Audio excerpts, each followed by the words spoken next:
Bright Suns Cam. Oh boy, that's something that is that a Star Wars greeting? That is a Star Wars nerd greeting. From what book?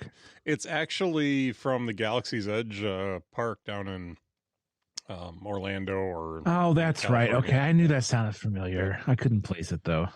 Bright Suns is the greeting. If like your good evening would be rising moons, and if you were bidding somebody farewell, it would be till the spire. I don't get that one. Yeah, well, it's from Batu, where the idea of the spires is a big deal. They're basically petrified trees that are sticking up into the sky, and their culture kind of revolves around the spires. But anyway, all right. How you doing today, I'll just say, what's up, dog? What's up? All right. Well, we are recording 2 days after Star Wars Day. It is May 6th today as we record. And I think we're just going to jump right in. We have both finished Mandalorian Season 3. And Yes. what were your impressions of the season? I enjoyed it. It did not feel nearly as slow as the first season, but as with most shows, that's generally the case, right? Mm-hmm. Especially if it's going to be, longer than 3 seasons. Season 1 generally serves as just setting the foundation for the universe, the characters, and all the, the different storylines. But I enjoyed the fact that the cast was bigger. Like there was more characters that you knew. You had the 2 factions of the Mandalorians, right? The helmet always and the helmet occasionally crew. Moff Gideon and Grief Car. Like there was a lot. The universe was bigger, and therefore there was more that occurred, and I enjoyed that. Mm-hmm. And I think that this season was interesting in a lot of ways. I enjoyed it a great deal. The 2 things I wanted out of the season I didn't really get, but that's okay. I really wanted to see the Mythosaur rise as they teased it at the beginning. Well, that's kind of what I thought was happening in the last episode when that giant creature came out. Oh, they punked us so bad. Yeah, and then at the end they went back into the waters, and I was like, oh, how big is that thing going to be? Because what came out of the ground was enormous. Yep.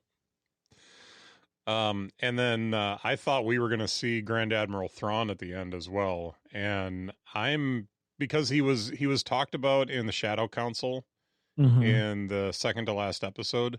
I thought in the last episode we'd at least get a teaser for the Ahsoka series later this year, and we'd see him. But I think there's a reason that they didn't do that, and we'll get to that in a little bit because I have a theory. But I want to talk a little bit about some of the other things first, and then we can come back to that. But I know you have some questions. I thought the series was really good. I don't think there was nearly so many Easter eggs this time as I would have thought, but I'll open the floor to you. Was there some specific things that you had questions about? Well, one of them you already answered because you told me that I needed to watch the Ahsoka trailer and that I needed to look up who Zeb was. And at episode 4 or 5,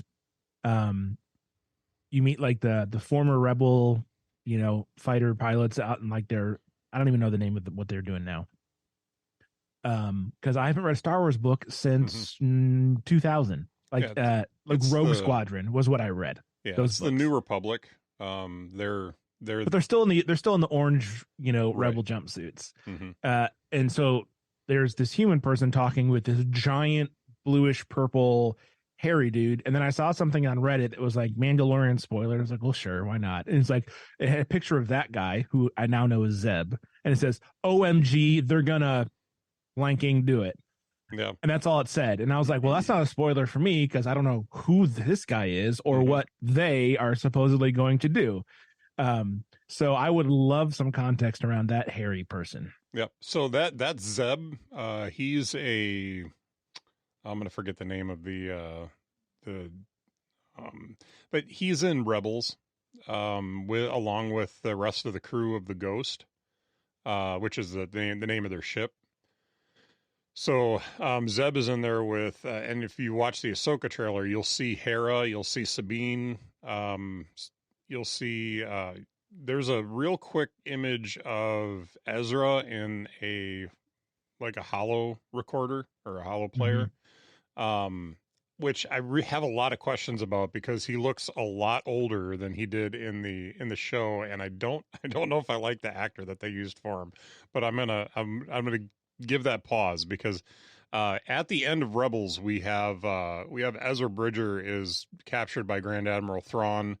The Purgils take the ship into hyperspace. The Purgils, if you remember when they were in hyperspace in The Mandalorian season 3, they're in hyperspace and you see this creature in the hyperspace. You just see his shadow and Grogu's looking out the window watching it. That's a Purgil.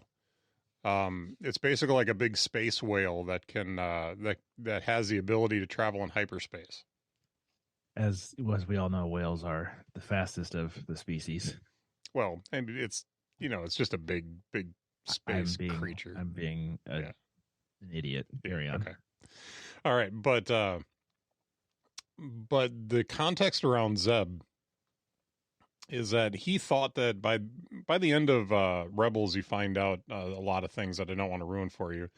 But he believes that he's the last of his race, that the Empire came and wiped out his entire species.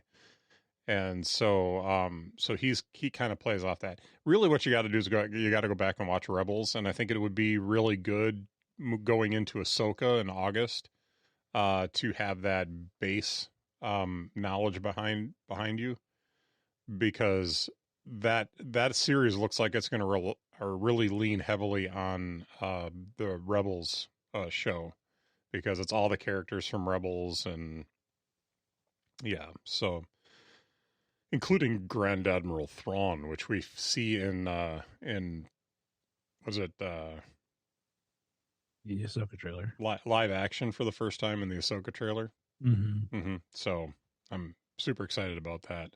I really hope they don't screw this up, because he's a really cool character, as we've talked about on the show before.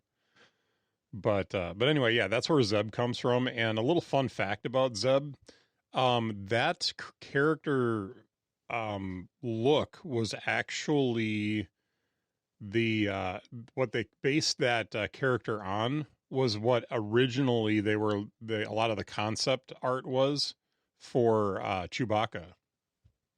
So obviously they went a different way with Chewbacca, but his character is heavily influenced by the original concept art for Chewbacca.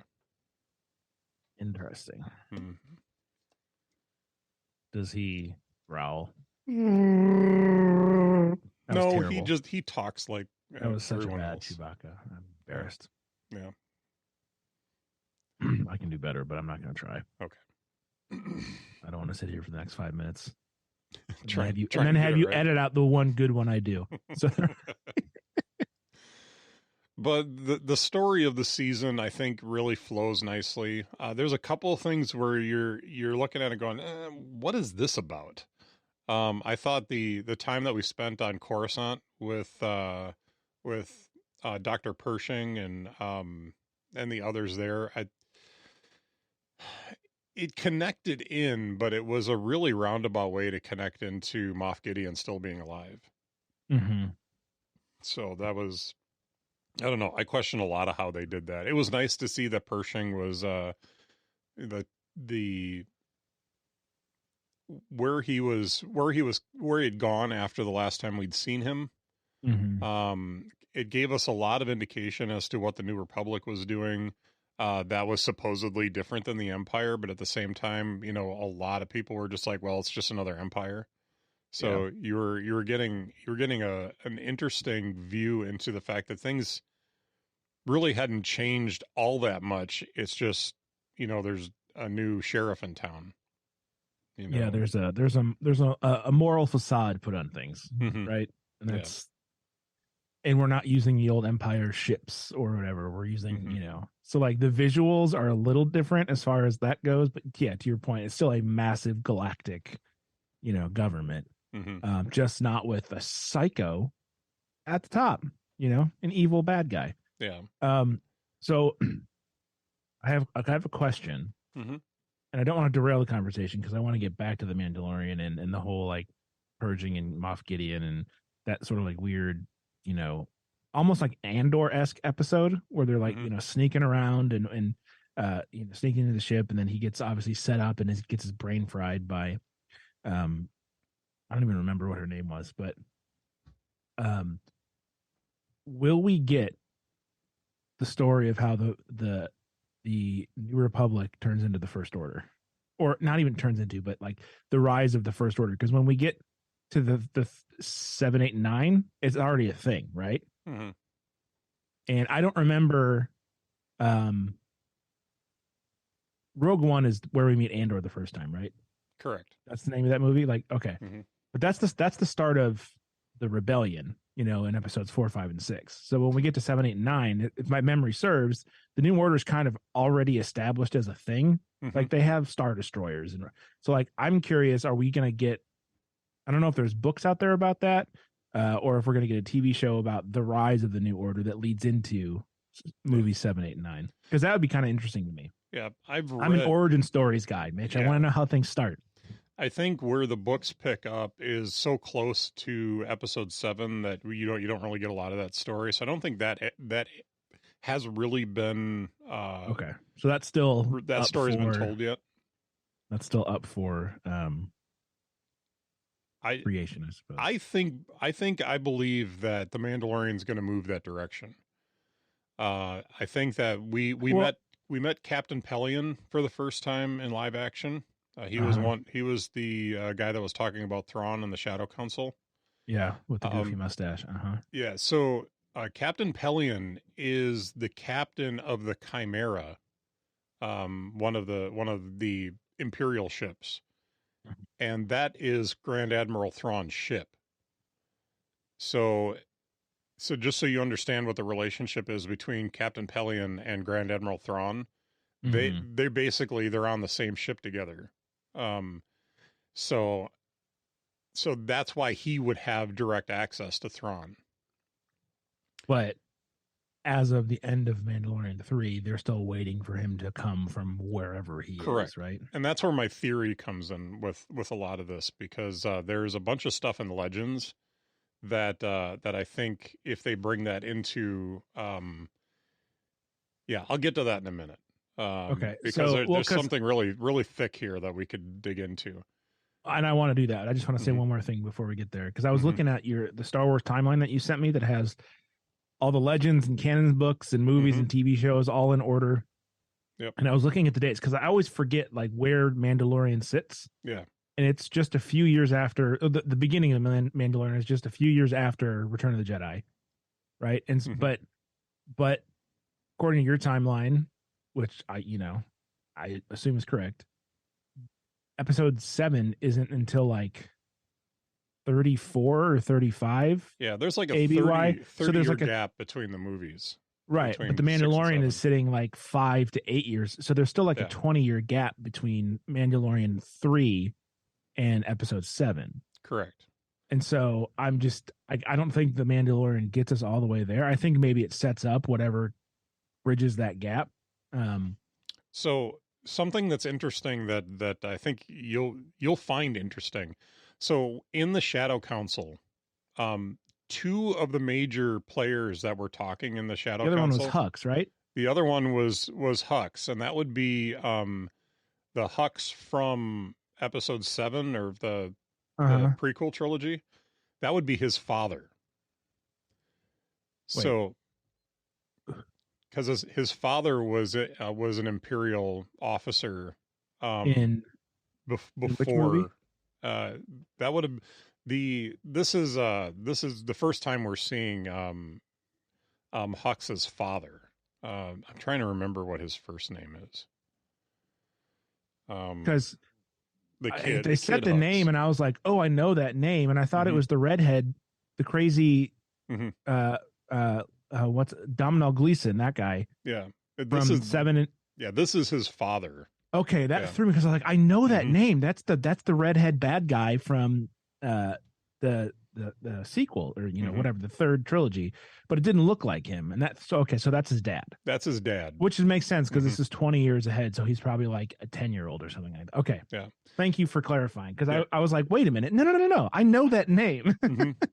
Yeah, okay. No, it could only be his dad, and there is a little bit of lore, and I don't remember if it was in the books or it actually made it into the movies, that he was following in his father's footsteps, and well, that explains a lot of his personality issues. He's trying to live up to his father.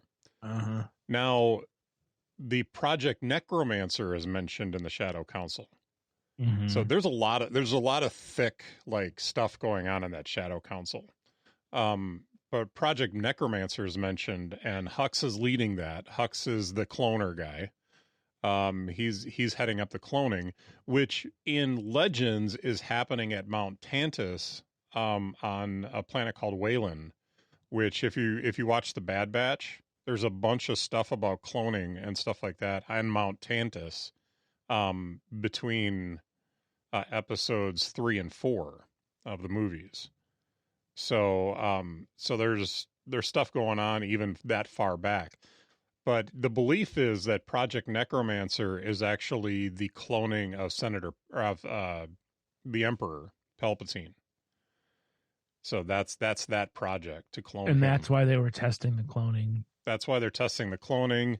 I think that so they want us to think, well, because Moff Gideon had his clones, right? Moff Gideon's clones are a total separate thing. They don't even know that Moff Gideon was cloning himself. Well, yeah, and he totally plays it off like, oh no, cloning's your thing, right? Yeah. Yeah. Oh, so interesting. Because he does. So that would explain why Palpatine is really there at the end of the 7, 8, 9 trilogy. That's just a clone. Yeah, that's a clone at the end of. He's not just undead because he's so evil. I think that they're fairly clear about that in the movie, or at least in the visuals, because Snoke is a clone as well. Of who? They haven't revealed that yet, but he's a clone. So I think that Snoke might be one of the, because they're trying to clone. When you hear Dr. Pershing's speech in I think it's like the 3rd episode of the season of The Mandalorian, when you hear his speech when he's talking about cloning and how you can take that we know how to clone by taking one strand of DNA and creating another one, but he's like, what we've advanced is the ability to mix, to be able to take DNA from one person and DNA from another person and splice the DNA to create something else. And I think what they're alluding to is the idea of being able to take somebody like Moff Gideon, being able to take his DNA and add the DNA of somebody who's force sensitive, so that you can have somebody come out that is force sensitive out of someone who wasn't. And so that's where I think Snoke came from, is their experiments in doing that. That's my theory, but yeah. Well, and that goes hand in hand with Moff Gideon's bad guy monologue at the end. Mm-hmm. And when you look at the timeline, I think what you're seeing is this idea about the return of Thrawn bringing back the Empire is shades of the beginning of the First Order. Okay, so you took the words right out of my mouth. Like, I don't know the Thrawn story. I only know what you told me about him. But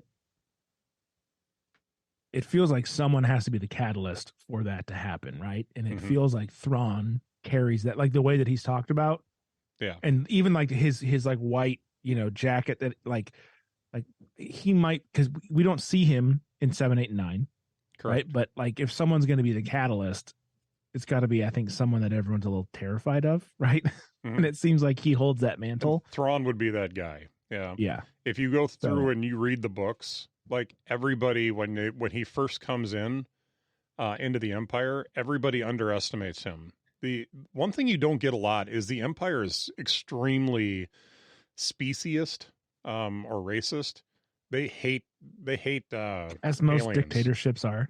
They don't allow aliens in to do anything. So if you notice, there's like little to no alien presence in the Empire. And Moff Gideon is the only black dude, right? They're all just angry white guys. Well, it's more about human versus alien.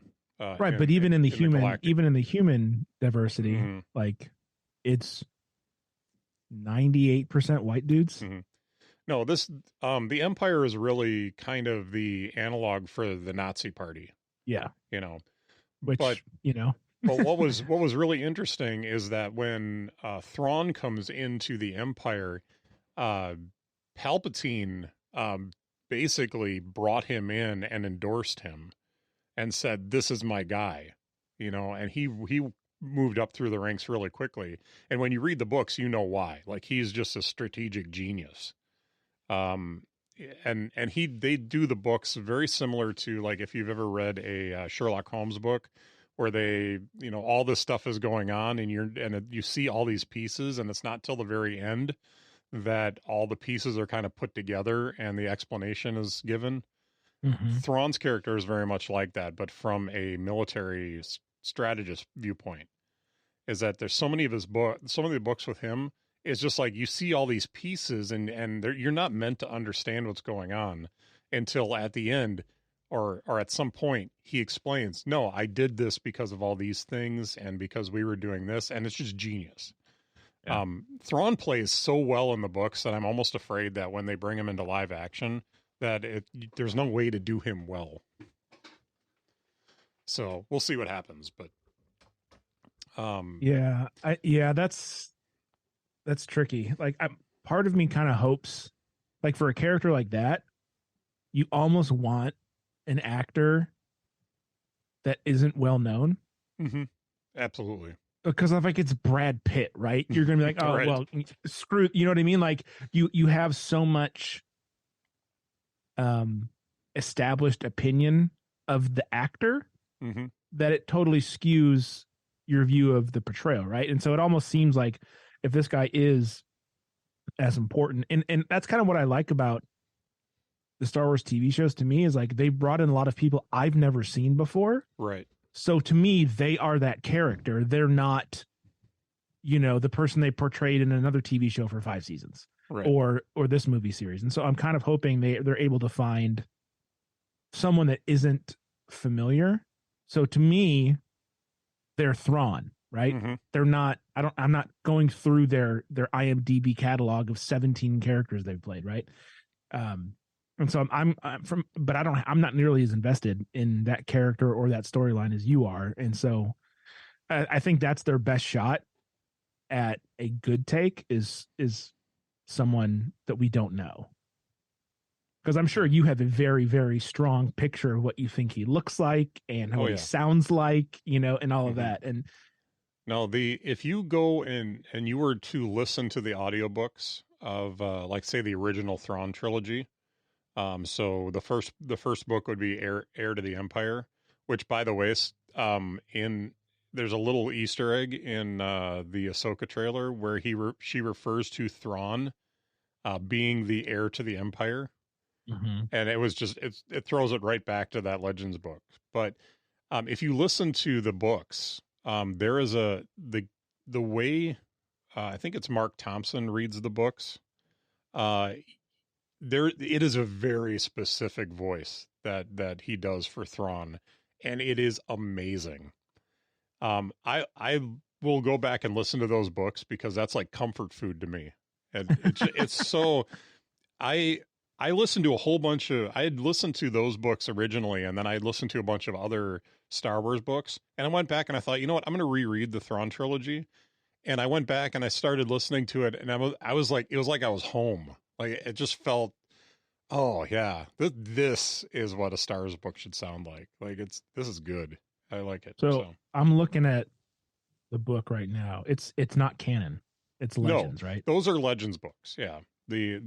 There are 6 books that have Thrawn as the main character that are in a canon. Mm-hmm. There is the Thrawn Ascendancy series that is like a prequel to Thrawn coming into the Empire. So that series is really interesting because it is taking place in the Chiss ascendancy. So it's an alien culture, alien worlds. It's all completely different from the Empire. So it's a really interesting to watch how Thrawn comes up through that. And then I'm gonna leave a detail out of this because it's a huge spoiler for that book series. But then he comes into the Empire, and in the first book that's just titled Thrawn, that's when you see him coming into the Empire. They find him on a planet where he's been in exile, and they catch him, and he kills a bunch of the Imperials that are there to capture him, and they bring him into the Empire at that point. There is a comic book series that's based on that as well.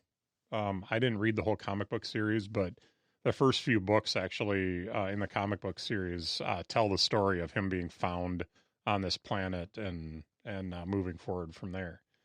But those books are really good. There isn't a Thrawn book that I don't like. Timothy Zahn writes them all, and they're all just magnificent. They're all really well written and very entertaining. So, all right. So can I get to my theory? Yeah. Sorry. No problem. So when we look at there's 5 books in the Thrawn series that in Legends. So you have the Thrawn trilogy, and then there's 2 more books that come a little bit later that are called the Hand of Thrawn. They call them a duology because it's just there's 2 books, but I don't know that needs a name. But so in the Thrawn trilogy, you have all the characters that you've got Luke Skywalker, you've got Han Solo, Princess Leia. You're introduced to a new character, Mara Jade, which would be awesome to see her in live action, but we'll see. I believe at some point, Mara Jade and Luke Skywalker become a thing. I was going to say, I know that name. Yeah. Cause she trains under Luke for a while in Legends. So, but actually I thought if they brought her into canon, what they need to do is have them have a relationship and her either turn to the dark side or be killed, and have that as part of the reason why Luke Skywalker wouldn't train anybody anymore. Not just because Ben Solo went all Anakin and killed everybody. Not just because of that, but that's not enough. Or perhaps girlfriend's got to die too. Or perhaps she died in that event, trying to defend that Ben Solo killed her. Whether it was intentional or not. So what a turd that Ben Solo is. Yeah, there's got to be more story to that. I would love to see that story enriched more. But at any rate, so at the very end of those books, Grand Admiral Thrawn no longer exists. Like he's killed at the end of those books. So if you look at the timeline that I filled out or that I put together in Notion, and I'm not going to look at it right now, the 3rd season of The Mandalorian actually takes place after the original Thrawn trilogy. So in Legends timeline, if you try to line that up with canon, Thrawn should be dead at this point. So then obviously changing that. So after in Legends, after the 3rd season of time out. Yeah. According to Legends timeline, he's dead by the 3rd season of Mandalorian? Correct. But not by canon. Well, he hasn't been officially brought into canon at this he's point. About to be. This is where I'm getting in my theory. Okay, I'll shut up. So then when you get to the Hand of Thrawn, the 2 books, they come after, just a little bit after the season 3 of The Mandalorian. And those books tout the return of Thrawn. Captain Pelion is, I think he he might be a higher rank now or something. I don't remember exactly, but I'll call him Captain Pelion just because that's how I know him. But he is touting the return of Thrawn. He's bringing, let's bring Thrawn back. And I can't remember if the books has them as basically actors that they brought in to act as Thrawn, or if they're actually clones. I don't remember. It's been a while since I've read the book. But it's not actually Thrawn that they bring back. It's someone who has basically gone in and learned everything about Thrawn, all of his strategic stuff, and he's coming in to play the part of Thrawn, to rally the Empire, to get the Empire excited and be able to overthrow the New Republic. That's my theory, is that's what they're doing here.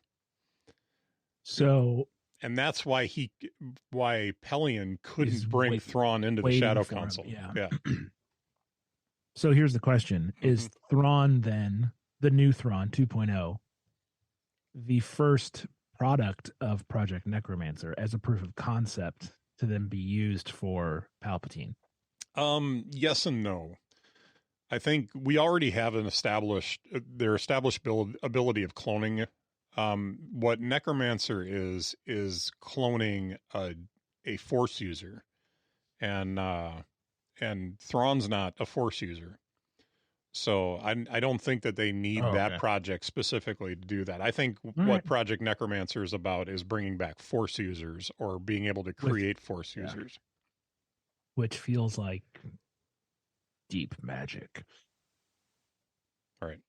Okay, so can I ask my question? Yeah, go ahead. I think it's the obvious question. Is Moff Gideon actually dead? What do you think? Well, we don't have a body. And anytime you don't have a body in sci-fi. Exactly. Or, if we do have a body, there's still these clones that we think are dead too. So could he return in season 4? I would almost expect it. Well, here's the other thing, is that was a clone that was fighting at the end against. Quite possibly. That could be a thing too. And Moff Gideon was, off sipping Mai Tais, on resort planet. The way he talks and the things that he talks about, I kind of doubt that, but it could be. Yeah, so. Well, what we don't know is, did purging find a way to also include memories in the cloning process? It was never mentioned, but that's an easy, albeit sort of, God from the machine sort of logical leap. But yeah, Star Wars isn't grounded in reality oftentimes. So why not just make it so the bad guys can clone themselves with all of their memories intact? Yeah, and I think that the one thing that fights against that is if they bring in anything from Legends here in the Hand of Thrawn, they couldn't transfer the memories, and that's why the fake Thrawns or whatever, because there were more than a few. There were several of them that they had set up. They didn't have any of his memories. So they had to learn all about him and to understand him so they could act as him. So, yeah. So it's just a silly question, like you said. If there's not a body, you just have to ask.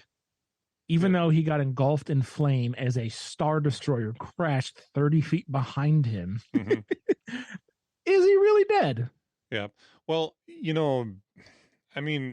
that's the rule in sci-fi. That if you're going to kill somebody, you have to show the body, so that people know he's dead. Well, we didn't see a body, so you don't know. The door's open for him to come cremated. back. Yeah. Although he was covered in Beskar, his head wasn't. So maybe he's just a headless Beskar. I thought the helmet was back on at this point. So I don't remember that detail. That the helmet was still on. But it was Beskar alloy. Not pure Beskar. They made a really strong point to say that it was Beskar alloy, which because they don't know how to work pure Beskar because they're not Mandalorian. Yeah, it's true. And the fact that they might have been making alloys of it because they didn't have enough. Yeah. So there has to be something weaker about this armor. Them dictatorships cutting corners to save money. You betcha. So But yeah, so is there anything? Oh, I was going to mention something. My favorite So did you have a favorite moment in the series? I have a favorite moment. Go for it. So do you recall, so if I say the Ancellans, do you remember who the Ancellans are? Are those the little guys that work on the droids? Yes, they're the droid builders. So the little, like, almost like pseudo monkey-ish. Yeah. Like the okay. Yeah, so we saw one in the Rise of Skywalker, episode 9, Boba Freak, that that tapped into or basically wiped R2 or C3PO's brain to get the Sith information out of it. Oh, do you recall that? So we've seen one before. That was episode 9. That was episode 9. Yeah. So we've seen them before, but they happened to be on Navarro. It had with their own little droid shop. Yeah, with the door that's like a foot. Yeah. and somehow Mando got in there, so who knows how that happened? But they must have a big garage door out back. But anyway, so my favorite moment is almost a 2-part moment, where earlier in the series we see Grogu interacting with the Ancellans and how he picks one of them up and gives it a hug and like squeezes it. And Mando's like, no, put him down. They're not pets. and as he puts him down, the Ancellan says, bad baby. I laughed out loud when I rewatched that because I thought that was hilarious. But then later on, a little reference humor in, I think it's the second to last episode when they're giving Grogu the IG-12 robot to drive, and the Ancellan passes Grogu on the table, and I have the clip here. Hold on. Or I have the line. Bad baby. No, squeeze me. Bad baby. No, squeeze me. So I just thought that was hilarious that they called back to that scene there with the little Ancellan going, no, leave me alone, basically. So it's hilarious. And the fact that they gave Grogu a walking, talking yes/no button. Yes. No. Well, when they're walking through Navarro, the streets of Navarro, and he just keeps hitting yes. Yeah. It is such a kid thing to do, though, right? Uh-huh. One more thing. Can we talk about in one episode we got Jack Black, Lizzo, and Christopher Lloyd? Like, what? Just one episode, 3 big time cameos. Yeah. That was such a strange episode too. It was. And it was like, I don't understand why you're going to do 3 cameos in one episode. Yeah, it's like, and it's then like just drop that storyline. Yeah, and that storyline, where is that going elsewhere? You know, it was like their excuse to bring in some cameos, have a little intrigue, and then let's go meet the fleet now. Yeah. So, although I will say, I did not see the Darksaber swap coming, and it was right there, and it was right there, and for like, yeah, that guy he beat me. He snuck up on me, took it. She killed him. Like, but it was just one of those. It wasn't a fight. He just got booby trapped. Yeah. But his logic stands. And as soon as he started talking, I was like, oh my gosh, how did I not catch that? Yeah. And that was a scene where like I had like, why did they do that? This doesn't make any sense. And then they paid it off towards the end of the season. And all of a sudden it made complete sense. This is how you take the Darksaber off of Din Djarin without them having to fight.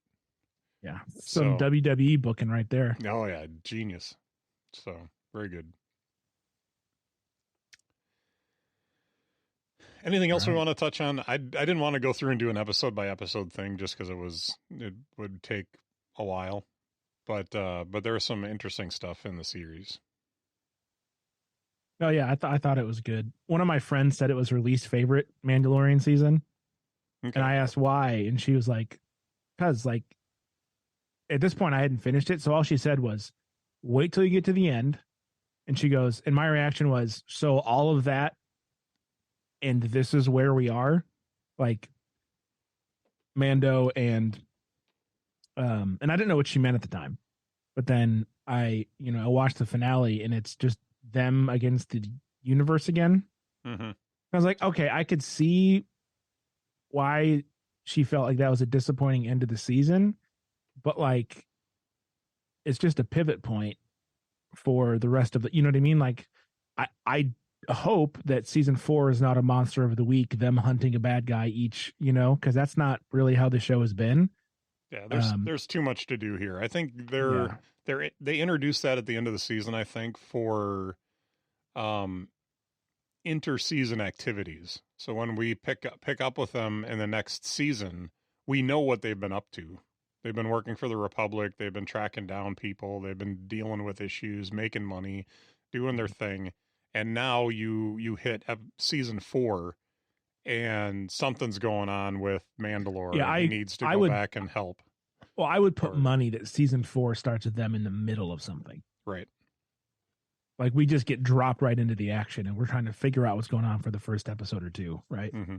But like I get her point. Like all of this and we're back to where we were at the beginning, essentially, with those two in particular, except for the fact the universe of the show has expanded to all of these other things that are going on. You got Mandalore, you've got, the Shadow Council and all. So anyways.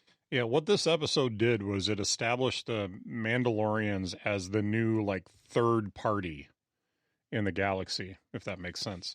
So you had the New Republic, you had the remnants of the Empire, and now all of a sudden you have this third faction that could come in and ruin it all. And of course the Empire wants to squash that because they know how dangerous that is. And that scares me a little bit because guess who is not mentioned once in 7, 8, or 9? Yeah, I get that. Yeah, we'll see what happens, but I mean, I'd have to go back and watch and see if there's any, like, we have one pop up in one of the episodes or anything like that. I got to think that there's something, but maybe not. I don't know. One last question, because you mentioned something about the 3 dragon. Yeah. So do you know what happens to those 3 dragon babies? Well, I have a theory. You want to hear it? Go for it. They and a select group of people go and occupy a previously vacant planet somewhere lost on the Outer Rim. They forget all things, and it becomes the world of Game of Thrones. So Game of Thrones is really inside Star Wars, and that is how the Targaryens get their dragons and come to dominate the world for quite a while. So I love your imagination. There's magic. Maybe they call it magic. It's really the Force. Yep. So if you go back and you watch, I'm trying to remember which episode it is. I think it's chapter 23, The Spies. So it's the second to last episode of the season. Mm-hmm. They're throwing a huge feast on Navarro.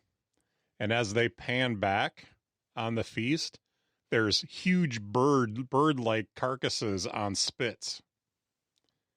And the first thing I thought of was, oh, they cooked the babies. they cooked those. Some dragon veal. Yeah. So yeah, there's at least 2. I didn't see that there were 3, but there was at least 2 on spits that were turning over fires there. So I'm pretty sure they ate them better. Yeah. Well, your theory doesn't end in them dying. So. I mean, eventually, natural causes and all. Yeah. They ate the foundlings. This is the way. I have spoken. So we touched on the Ahsoka trailer already a little bit, and I think one thing I did want to mention, we do see Grand Admiral Thrawn in the Ahsoka trailer. I think this series takes place earlier in the timeline. I have to look. I don't know that I've pinned down exactly where it happens in the timeline, but if we're looking at picking up around the time that Rebels left off, the TV show Rebels, then we'd be looking at somewhere earlier in the original trilogy of movies. So you're looking at something somewhere around 1 or 2 ABY. So it's much earlier than where we're at. So this is why my theory works as far as what's happening with Thrawn later. Is because I think this series takes place much earlier, and the Thrawn that we see in the trailer here is Grand Admiral Thrawn. So, okay, and I get that a lot of this is like retrofitting because the original trilogy was 50, 40 years ago, right? And it was at that point, self-contained deal. Obviously, Lucas had ideas for other things, right? And we've had decades to fill the thing out. But like, wasn't Obi-Wan under the impression that he was the last Jedi? The only remaining one? Besides Yoda, I guess. Like, because like Ahsoka's a Jedi, and obviously she's not mentioned because she wasn't created yet. But like, and I know that the Jedi were dispersed, and there really wasn't what they were, in the prequels. If you haven't seen it, I don't think in the Clone Wars, but Ahsoka is not technically a Jedi at this point. That's in the prequel. Oh, she left? She left the Jedi Order towards the end of the Clone Wars. Okay, I'm at the end of season 4. Okay. So she's not officially a Jedi, but she has the Force and there's a storyline where she is accused of something, and I don't want to ruin it for you, so I'm not going to. Is that sort of why she goes into exile and just kind of does her own thing? Yeah, but she leaves the Jedi Order and goes into exile. Well, not really goes into exile, but goes off and does her own thing. Yeah, does her own thing. Okay. Because there's a book, it's called Ahsoka, that takes place not long after that, after she leaves the Jedi Order, and she's basically going from planet to planet helping people and liberating people and stuff like that. So a mercenary for good. Yeah. Well, not a mercenary in the sense she's not getting paid for it, but yeah, but she's Star Wars Batman. A little bit. Yeah. Vigilante.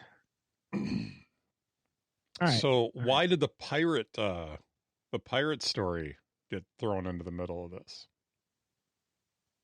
Well, I know that those pirates are in Clone Wars. As is Cad Bane, who makes an appearance in season 2, right? Why did the pirates? I don't know. I feel like I'm walking into something. Why did the pirates join? I think the whole pirate storyline was just to draw the attention of the New Republic and the Empire that the Mandalorians were a thing again. Because they were in the shadows before this, and they made the decision that we're going to come out of the shadows and we're gonna establish ourselves again, and the universe is the galaxy is gonna know we exist. Yeah, and the fact that it was the two factions working together, right? That's when Moff Gideon and, again, I don't remember her name, the one that screwed over Pershing. Yeah, I don't recall. He's like, that's impossible. They're sworn enemies. That sort of kicks him into high gear. Yeah. With trying to lure them back to Mandalore, where surprise, giant secret Imperial base. Yeah. Well, there's a little foreshadowing of that in the first season, or the first episode of the season. When is it the first episode? It's the first or second episode when Din goes to the moon that Bo-Katan is on. Is that Concordia? No, that's not Concordia. Concordia, because that's where they send all the bad people. Like Death Watch started up there. Death Watch started on Concordia. Yeah.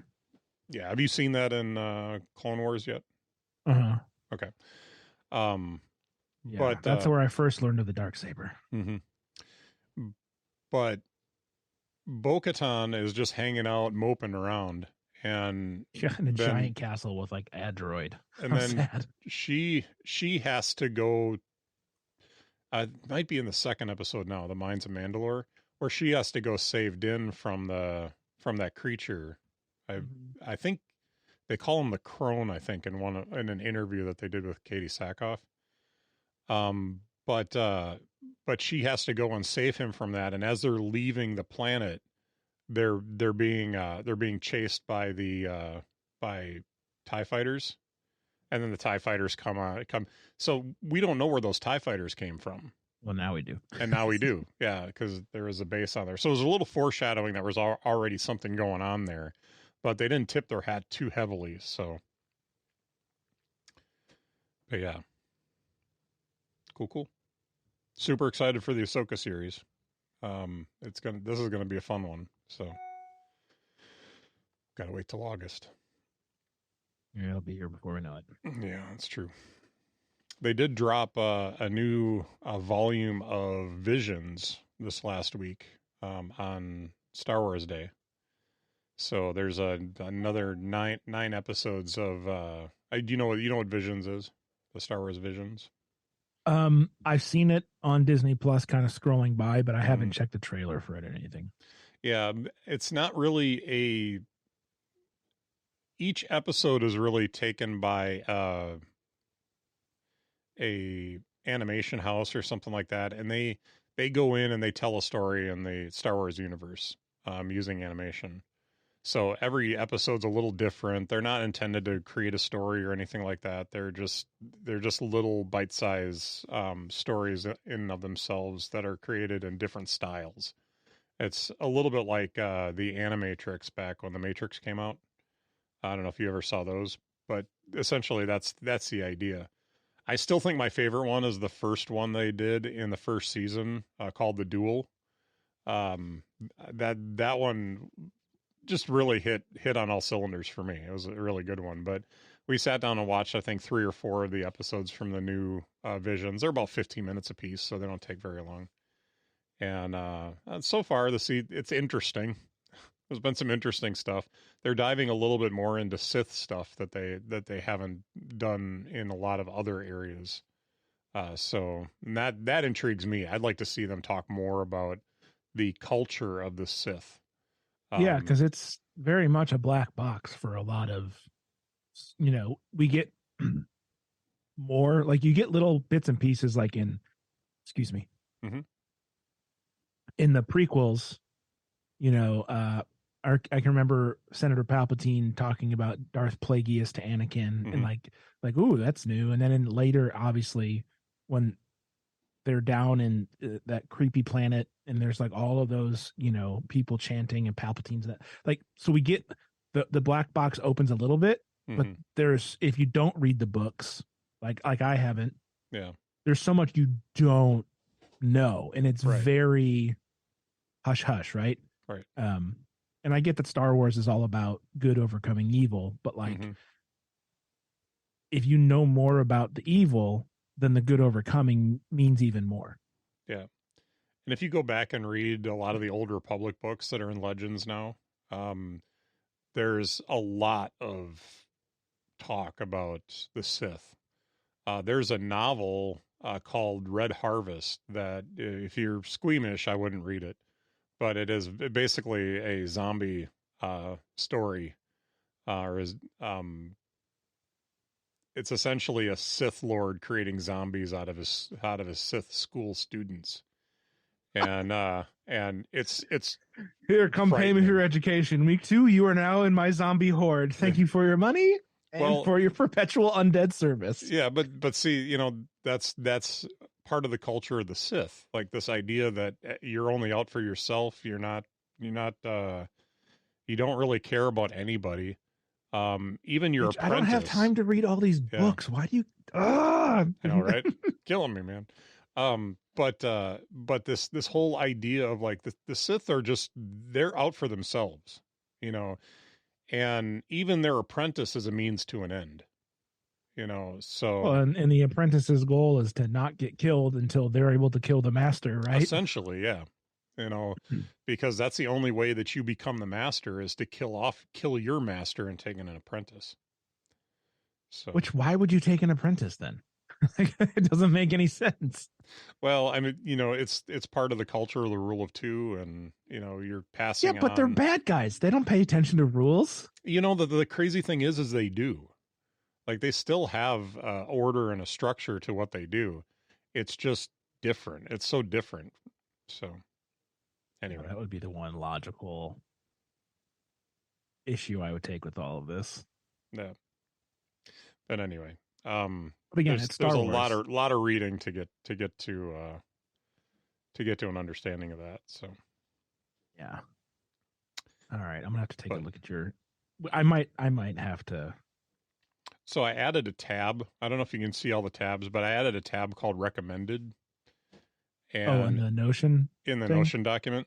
So I think you're about to answer the question I was going to ask. So these are all the books that I have rated 4 stars or higher. So these are the good ones. And Red Harvest is in that group. I do think that book was entertaining and really good. Now, I'm going to tell you, if you're looking at one of the 5-star books and you're telling me, man, this book wasn't really that good, it's because I enjoyed it, not because it was some great literary work. So I just want to put that disclaimer out there. Well, I don't think we're out here comparing it to, Dostoevsky. Right. Like, but also realize that most of these, when I say I read them, I listened to them, and I think if you're going to listen to audiobooks, like I'm to the point now, it's hard for me to listen to audiobooks that aren't Star Wars books because they're all done so well. They've got, whoever the readers are. I highly recommend anything by Mark Thompson. He's an amazing reader. He does all the voices for the characters. Matter of fact, when I first listened to the first Heir to the Empire, the first Thrawn trilogy book, I kind of thought that maybe they had hired some of the actors from the original trilogy to voice their parts in that. And then I did a little more digging, and then he does Princess Leia in there and realized that wasn't Princess Leia. But when he's doing Luke and when he's doing Han, Han, you're so mysterious. when he's doing Lando, I mean they're believable. They're not perfect, but they're believable. Mm-hmm. So, and he's such a talented voice actor. That I highly recommend anything that he's read, and he's read all the Thrawn books. And pretty much, if I see that he read a Star Wars book, it's on my list to read. So, not that there's stuff that I don't read, but I actually don't like a lot of the Republic Commando books and stuff like that. In audio, they're hard to follow. They're really hard to follow. But yeah, I will say I mentioned this earlier, but the last Star Wars books I read, I was in middle school, so that would have been 97 to 2000. And it was like the X-Wing Rogue Squadron books, that series. Yeah. But that's also when I had the Republic Academy entrance exam book, and then the book that had all the schematics for all the weapons and for all the different starships. And I was deep into this stuff. And then high school happened and girls and guitar became way more important. So now that we're almost an hour into the podcast. Oh boy, yeah. Shall we pivot? We'll sum it up to say season 3 of The Mandalorian, definitely worth listening to. Watching. Very good. There's some really cool moments. Highly recommended. If you've not watched the Book of Boba Fett, don't skip the Book of Boba Fett. You're gonna miss a lot of key pieces that you should know to be able to go into season 3. So even if you're like, man, this is just terrible, just suffer through it. Get through it. Watch it. It doesn't make sense. It kind of goes all over the place, but you get everything you need to know to move into season 3. So. Indeed. All right. Well, we are our intended main topic today was our wish list for macOS. So we can probably do this real quick because there's not a whole lot to say about this. I don't think we're going to see a whole lot. But there are some rumors that came out. Hold on. I totally forgot to do something before we move to the main topic. Got to find it here. All right. All right. Now we can move to the main topic. I'm such a dork. Anyway. Really? We just spent the last hour talking about Star Wars and you're a dork because you had to play the baseline? No. That's because I'm a nerd. Oh, okay. All right. We're going to get into this. Whatever. Have you seen the Rhett and Link dork versus nerd rap battle from a couple years ago? No. Okay. You need anyone, you just look it up. The real controversy is geek versus nerd. Oh. Maybe that's what it was. Yeah, it's not dork versus nerd. Yeah. It was geek versus nerd. Rhett and Link. They did like a rap battle. They were like, anyways, it's probably at this point 5 or 6 years old. But anyways, it's funny and worth a YouTube look. So carry on. Sorry. All right. So we're just gonna kind of breeze through this quick, and then we'll get to what's delighting us this week and wrap up the show.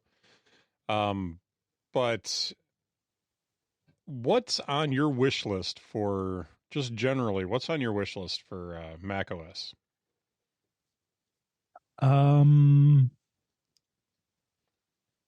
More shortcut integrations with like Apple products or Apple apps. That's a Cam answer right there. Like shortcuts.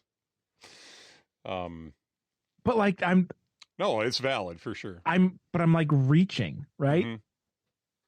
Like I don't use Apple Notes. I really don't use the iWork apps except for this because our show notes are in Numbers. Mm-hmm.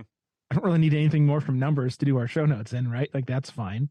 I do use Mail on my work computer because I have a Mac for work. So I would like. Here's what I don't think you could do in Mail on Mac OS is you can't set your swipe options like you can on the phone, which blows my mind. I'd have to look at there. I don't know if it's in. If it's in there, it's really well hidden. I've looked 5 or 6 times. Like you have one option. If you swipe to the left, you can archive. But like I can't find a way to change that. Maybe I'm dumb. But I don't think they make it easy if they do make it. Well, that's my point. Like make it easy. I don't like the fact that Apple tends to hide stuff behind like, oh, you got a long press or like, right click to get to a hidden menu, like that's dumb, especially on the Mac where you have real estate on the screen. Mm-hmm. You know what I mean? Like I get it on a phone back when they were tiny, but yeah, I got nothing. Oh, is it under viewing maybe?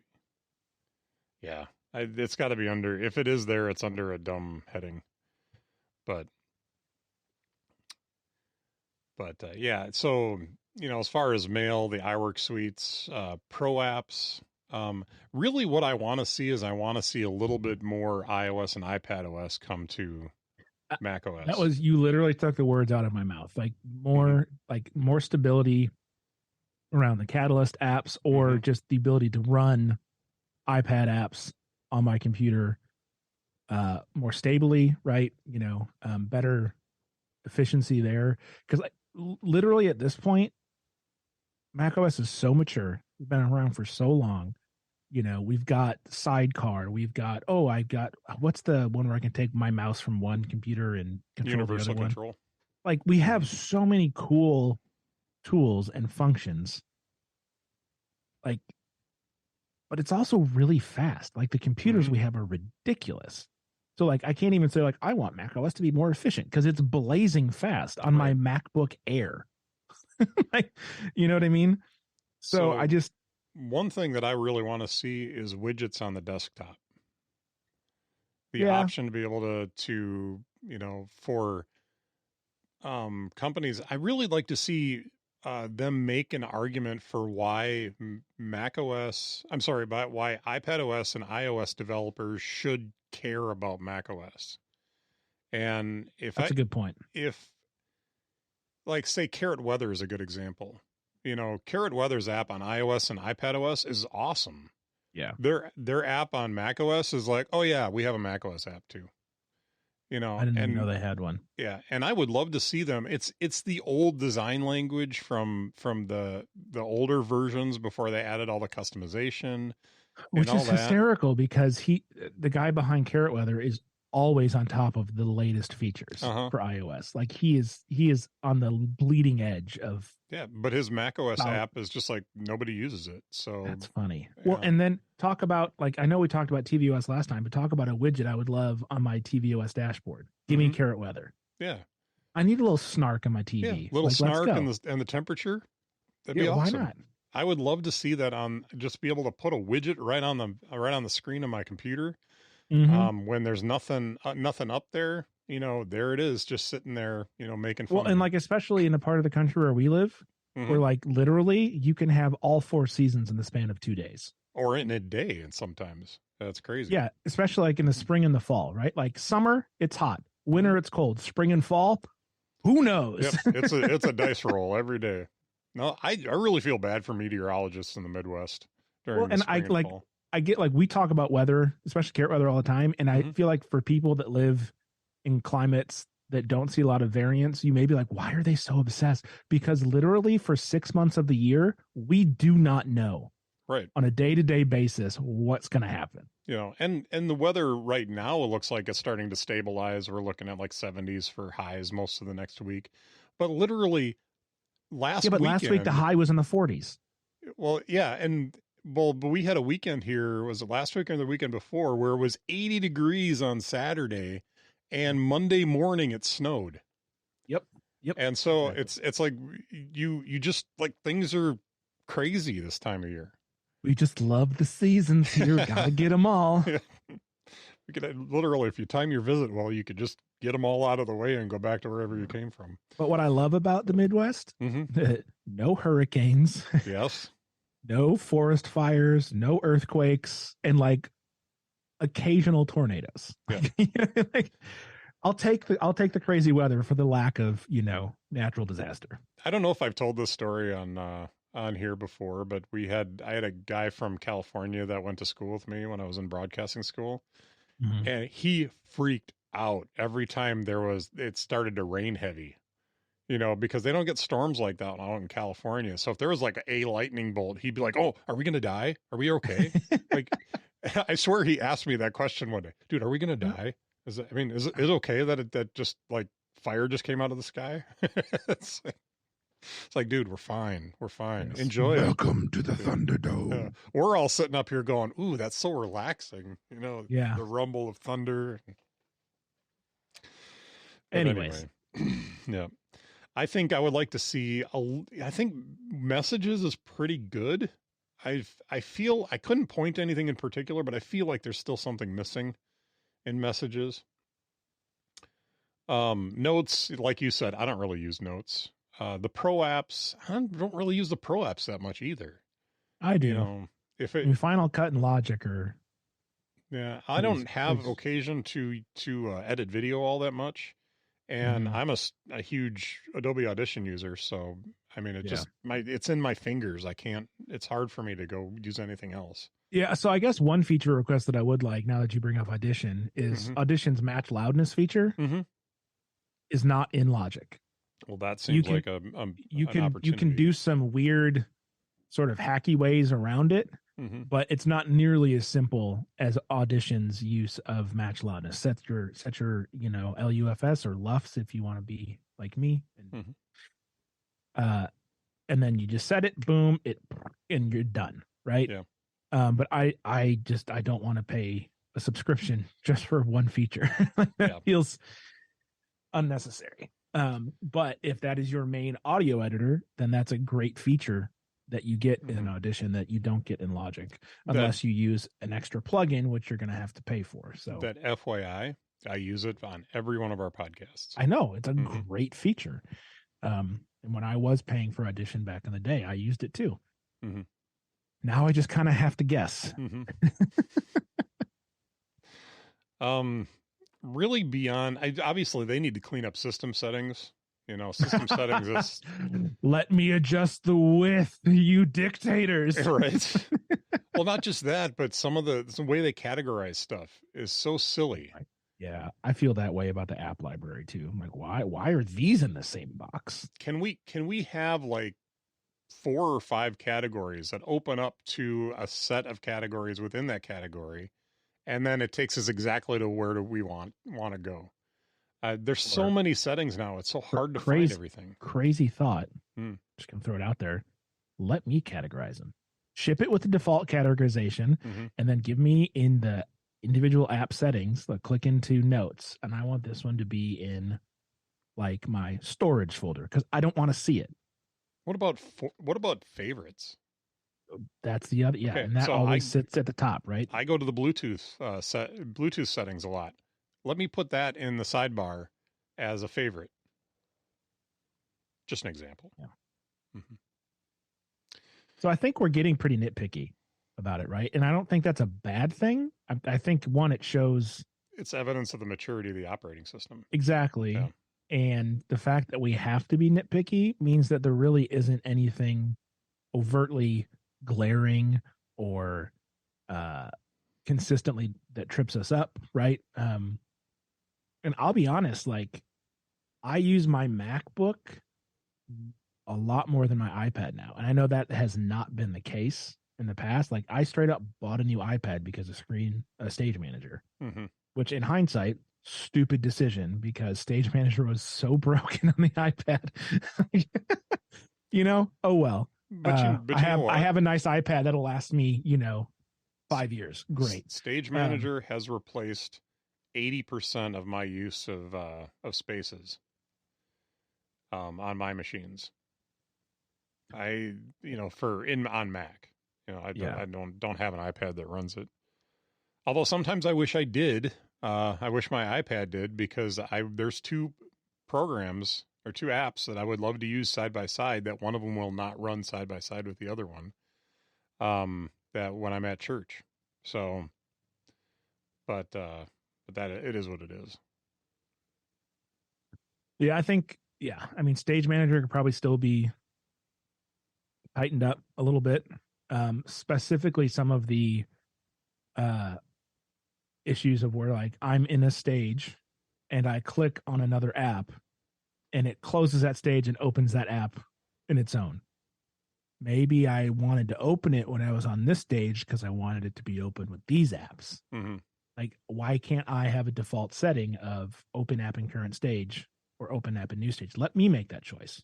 My computer, I sure would like to decide how apps open in it, right? Or like something as simple as, like, if I want it in a new stage, I just open it. If I want it in the current stage, I shift click on the icon, like, so that I have the option and I'm not having to set a draconian rule of always do this, right? Because things change. But like little, again, nitpicky stuff, right? Just little features that would make things a little smoother. Because, like, it's annoying when you're on a stage, you like, oh, I need this app, command space, type it, boom, goes in a new stage. Oh, now I got to go back to the old stage because it has two apps in it, and then drag the other one in. And it's just like, why do I have to do this dance? I don't want to do the hokey pokey every time I want to add an app to a stage. So, yeah, and maybe the key to that is maybe a right click on the app icon that gives you the option open in current stage. Yeah, like whatever the mechanism is, whether it's the right click, the shift click, or a hard rule. Like, of those three, the hard rule is the worst option. But at least I have it then, and I get to choose, right?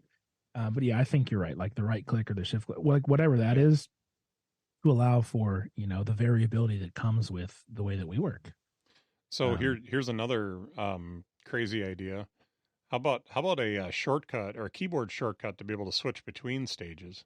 Oh, because there is no such thing right now. I can do a command tab to switch apps, but there's nothing for switching stages. Because I think that'd be pretty cool. Is just be, I have two stages open, and I want to switch them real quick, and just be my hand's already on the keyboard. Yeah, and why not do just like in your browsers, you can do like command 1, 2, 3, 4, 5 to switch your tabs. Why not do the same thing if you're in Stage Manager? Just I'm in 1, I want to go to 3, command 3, and just or control, so you're not whatever. Like, yeah, again, yes. This is a third party opportunity if Mac's not going or Apple's not going to make it happen. Yeah. Just little nitpicky things, and I know I keep repeating that, but like these are all good ideas, but they're just little refinements, right? Quite honestly, like, we love our Apple products because they're good. If we're complaining about them, it's because we want them to be better. We want good things. It's not because we hate them all of a sudden, or but I don't even think I don't even think we're complaining. We're just talking about the little areas that we would like to see improvements in. Yeah. I don't think we're ragging on Apple. Like, We just want little, and I get it. Stage manager is a baby, which is why it has areas where it can be improved, right? Like we're not sitting here talking about like, the Finder, which is like no, that's good. Like, so anyways, I'm going to shut up now. I want a new modern dashboard. Where? Yeah. you know the old dashboard, right? Oh yeah, where it had like your clock and the tile game and the sticky notes. Yeah. But see, this is where third-party widgets come into play. The ability to put them on your screen, and then if you want to have another screen off to the side, you can stack some over there and have like the idea of a heads-up display showing you all the information you want to know. Now I know that's not necessarily your thing, but I've done that before. So yeah, and what's the thing when you click like the calendar and all your notifications slide over, and you've got there's my calendar, there's the weather, but there's like 4 options. Oh, there, the right? notification view, but then underneath that you can have some widgets, but like the options are not great. No. Yeah, like why do I have the stocks showing? Dumb. Yeah, I literally have clock, reminders, and weather in my sidebar, my notifications pane. That's on my laptop. I wonder what I have on my desktop. Oh, the gesture does not work well on the desktop. There we go. Basically the same thing. And there's just there's not that much available for it. And I think that's why I'd love to see a better third-party opportunity. So, yeah. All right. Anything to add? Or are we ready to move on? I think we're ready to move on. All right. All right. Well, what's delighting you today, Cam? New big budget television shows for the summer. Specifically 3. 2 that just started, and 1 that's been out for a little while. The Diplomat on Netflix, and Citadel on Amazon, and Silo on Apple TV, which just came out yesterday. So The Diplomat's been out for a little bit. It's Carrie Russell is the main lead, and she becomes an ambassador, and it's like one of those political thrillers where they're trying to solve who blew up this ship, and killed these people. And it's her as an ambassador, her husband, who used to be an ambassador. They're totally messed up, really, really, really messed up marriage. She gets plopped down as an ambassador in London, and so she's working with the British. And it's an 8-episode season. I really enjoyed it. The one downside I would say is, generally speaking, it was a really, really well written, well paced, lots of really like intelligent banter and quick so like I enjoyed the writing, and very much like West Wing style, sort of really quick, really smart people just sort of verbally jarring and playing political chess and all that sort of stuff, which I enjoy. But the one downside I would say is I knew what the twist was going to be by episode 5, and then episode 8 comes, and boom, lo and behold, I knew exactly what the plot twist was. So that was the only disappointing part to me, is that I figured it out 3 episodes before it happened, because it wasn't terribly surprising. But all in all, still enjoyed the show. And they leave it wide open for another season. Like, I mean, they could not have been like, oh, season 2 coming next year anymore. But if you're into that sort of political sort of thriller mystery, it's worth a watch. It's only 8 episodes. Then the 2 that have just started, Citadel on Amazon Prime. That's Richard Madden from like Game of Thrones or The Bodyguard. And then Priyanka Chopra Jonas, who's been in a bunch of stuff. And Stanley Tucci is like, it's it's Amazon. Like they went way over budget. I mean, it is a global, they're all over the world. And like every episode, they're like in 3 different places. And it's like a Bond movie on steroids, but a TV show. So if you're into over the top, tropey spy movies with big explosions and the bad guys that can't hit anything and a good guy who can do a backflip on skis and shoot 3 people all upside down. Like if you're willing to just suspend your disbelief for a little bit, it's a fun show. Yeah. Definitely not going to scratch any intellectual itches, but like it's entertaining. And if you like a good unrealistic spy movie, you might enjoy this one. But again, the budget crazy big. So like the settings, like I mean, like it is a very, very well produced show.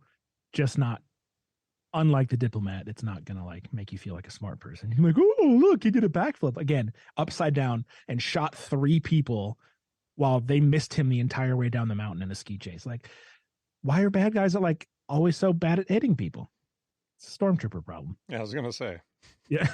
We just got done talking about Star Wars. Yeah. Well, no, it wasn't the stormtroopers. It was the guns were bad. Yeah. Again, mass production, right?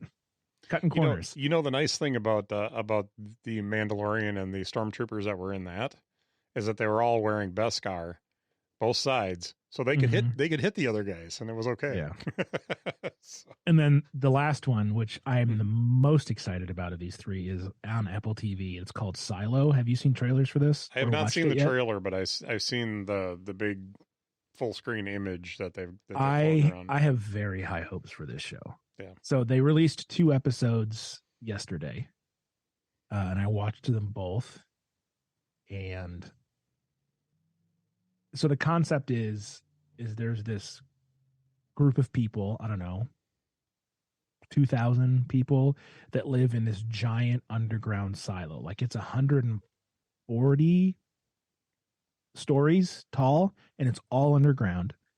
And they don't know why they're there, because 140 years ago, a rebellion rose up and they destroyed all of the computer hard drives and all of the books. And before they were able to get out of the silo, you know, the good people won. And so they're just living in a world with no history beyond 140. So they don't know why they're there. They don't know why the outside is tainted, all of this sort of stuff. And so it's the story is essentially the people that are trying to find out the truth of why they're there being suppressed by the government because the government doesn't want them to know what really happened 140. And so it's the what is truth and who knows the truth and how do we know the truth, also with the action of espionage and trying to figure out and spying and digging and exploring, you know, what really is happening, along with all of the relational stuff that goes into it. And again, the production quality is crazy. Like it looks like they actually built a 140-story silo. Like it's that believable. So I've only seen the first 2 episodes, but like I was like, man, of these 3 new shows that I was watching, I was like, this one I think has the potential to be very good. Yeah, and I'd seen a documentary years ago on the fact that they are repurposing a lot of old missile silos into residence. So that's I don't know where that's gone since they did the documentary, because we haven't heard anything since then. But there has been talk that they were repurposing some of these old missile silos around the nation as living space. But so there's a few actors and actresses that I don't recognize that are very good, and then a few that I do recognize. Like Rashida Jones is in it, Tim Robbins is in it, Common is in it. But there's like the main male lead, I don't know who he is, but he's very good. Yeah. So anyways, highly recommend Silo if you're into that sort of, you know, dystopian future setting, but also into like those deep philosophical and even theological questions of like, what is truth? How do we find it? You know, why would people want to repress it? In all of the interpersonal and cultural struggle that goes along with, you know, having the power and not having it and being oppressed and all that sort of stuff. So All right. Sounds good. I'll add that to my list for sure. Citadel sounds interesting too. Yeah, it's fun. Yeah, I'm not going to have Netflix long enough to watch the other one. So yeah, because you ruined it for me already anyway. No, I didn't. I just said the way you the plot twist wasn't. The plot twist was obvious. And I don't like it when the plot twist is obvious. It reminded me of an episode of The Rookie that we watched recently where a thing happened, or like this girl gets kidnapped, and like they introduce the actor, this policeman who worked this case, and it's like this character that has all this history with one of the characters on there that we're just being introduced to for this episode. And my wife and I looked at each other like, he did it. Yep. And sure enough, he did it. So. Yeah. And I want to circle back to Silo once you've watched the first 2 episodes, because I have a theory and I want to see if you agree with it if you decide to watch the show. I'll let you know by the next episode if we're going to do that.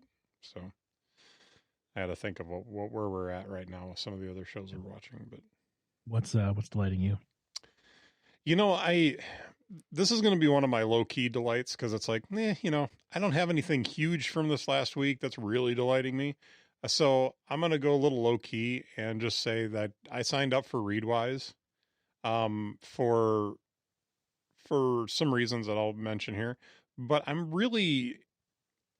wish it was a little bit more than it was, but I'm liking the idea of being able to collect all my highlights from specifically the Kindle, but also being able to have other integrations and stuff like that in there. So if I do add another service to that, I did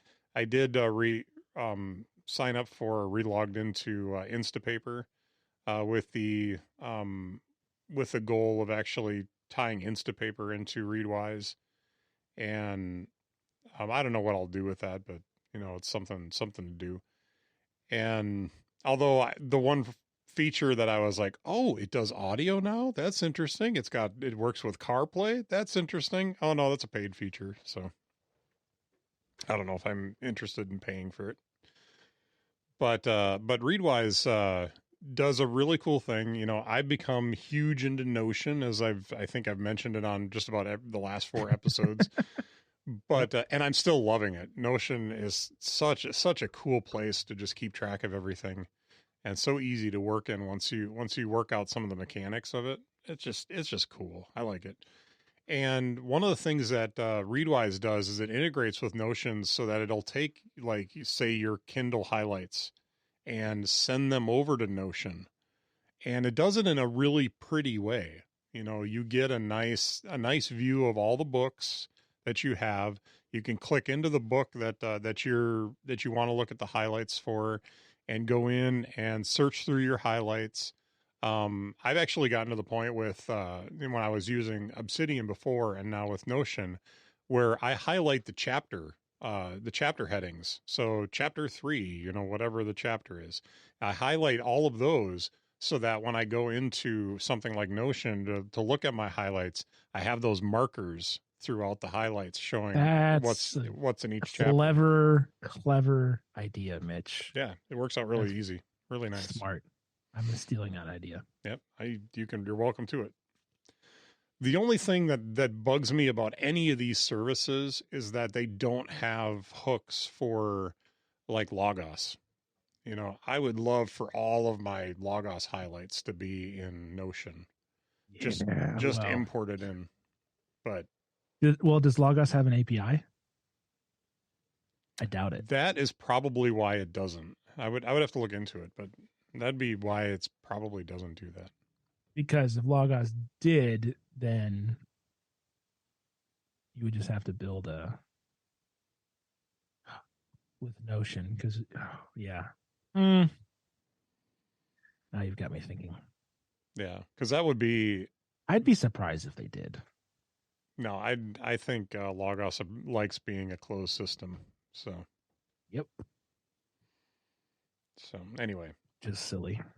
But Readwise would be what's delighting me right now, because it is from a functional standpoint, it's not the reason it's kind of a low key pick is because it's not like it's really getting me excited about life, but but what it's doing for me is making Notion that much more usable, that much more valuable to me, because I can pull all that stuff in easily. It is a great utility for getting your information from disparate places into your main, knowledge management base, if you want to use some, popular terms. But yeah, I've been using Readwise for, I think, almost 2 years. And they've added their reader, the Read It Later application, which is still in beta, I think, which is in straight competition with Matter. But yeah, the Readwise service itself is great, and I think their new reader app is a really nice addition as well. So if you have not done Readwise, check it out. Do you know, is there a free version or just a trial? I think it's just a trial. Yeah.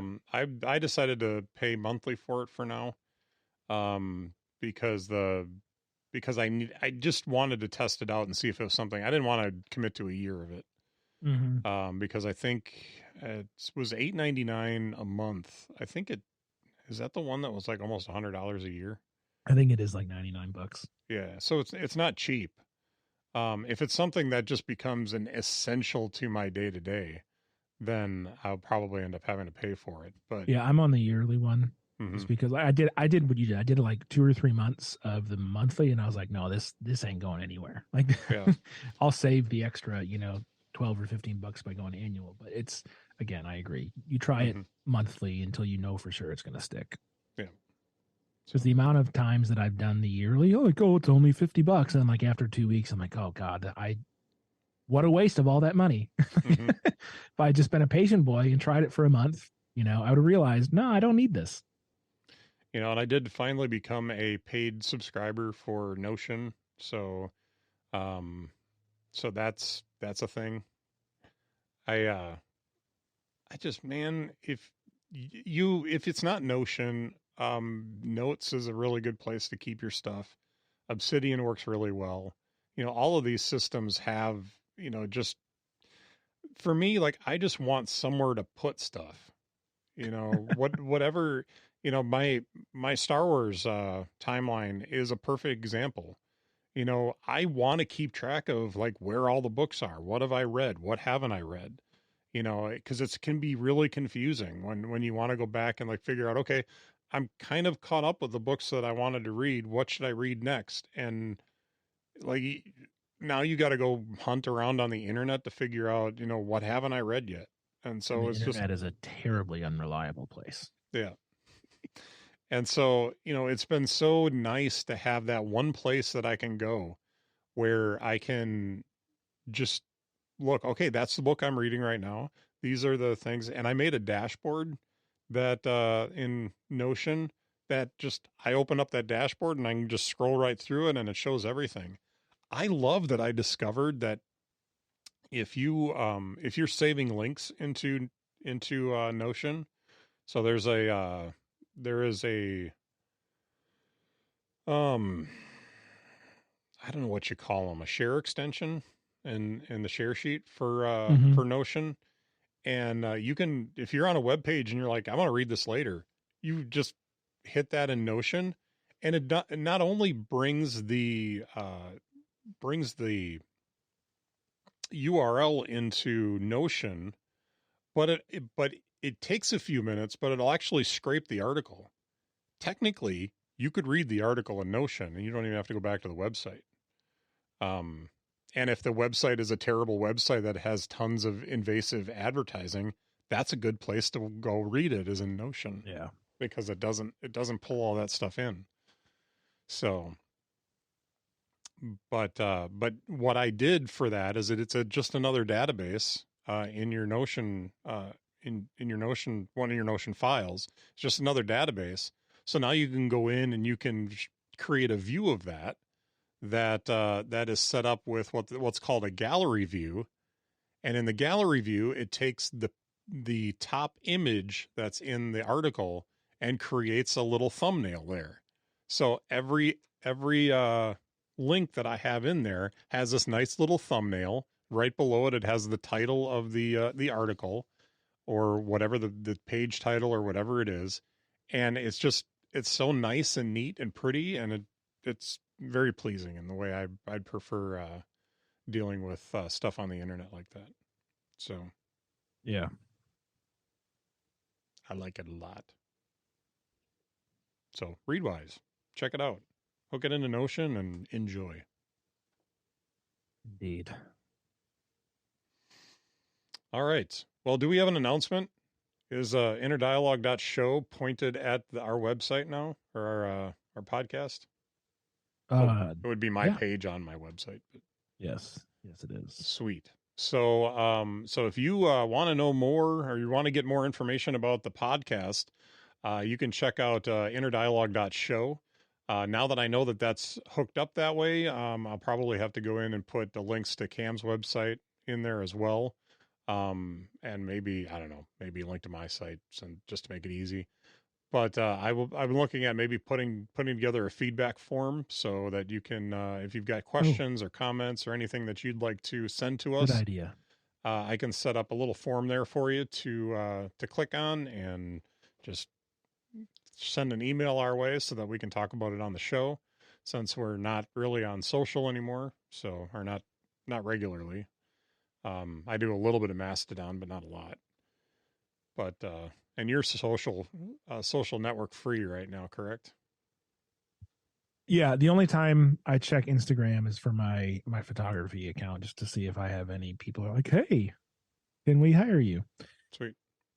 But I check that maybe once every 2 weeks, and it's literally just to see if I've gotten any messages from people making inquiries. But yeah, other than that, I am doing my own darn thing. All right. Well, you can catch the RSS feed for the website there as well, or I'm sorry, for the podcast as well. If you'd like to know more about what I'm doing on the internet, check out mitchcraig.online. There is literally a link at the top saying other stuff I do. So you can click there. If you are interested in that Star Wars timeline that we've been referencing, there is a link for that there. So check that out. And Cam, where can people find you? CamBrennan.com. I couldn't come up with anything clever. I tried to. I stalled, but people can find me in Illinois. I won't be more specific. We don't need no stalkers. Yeah. If anybody's going to stalk us, it's not because they saw us on a video or on the internet at all. We're attractive young men, but not that attractive. Not stalker worthy. I don't even know where to go after that. So I would find it flattering, but slightly disturbing. Anyway, Cam, time to go. Cam, it's been good. It's always a fun time to sit down and chat with you about technology and a lot about shows and Star Wars. And I'll leave you with this. Bad baby. No, it's crazy. I love that so much. All right, Cam, it's been fun. We'll see you back here in a couple weeks. Yes, I have spoken.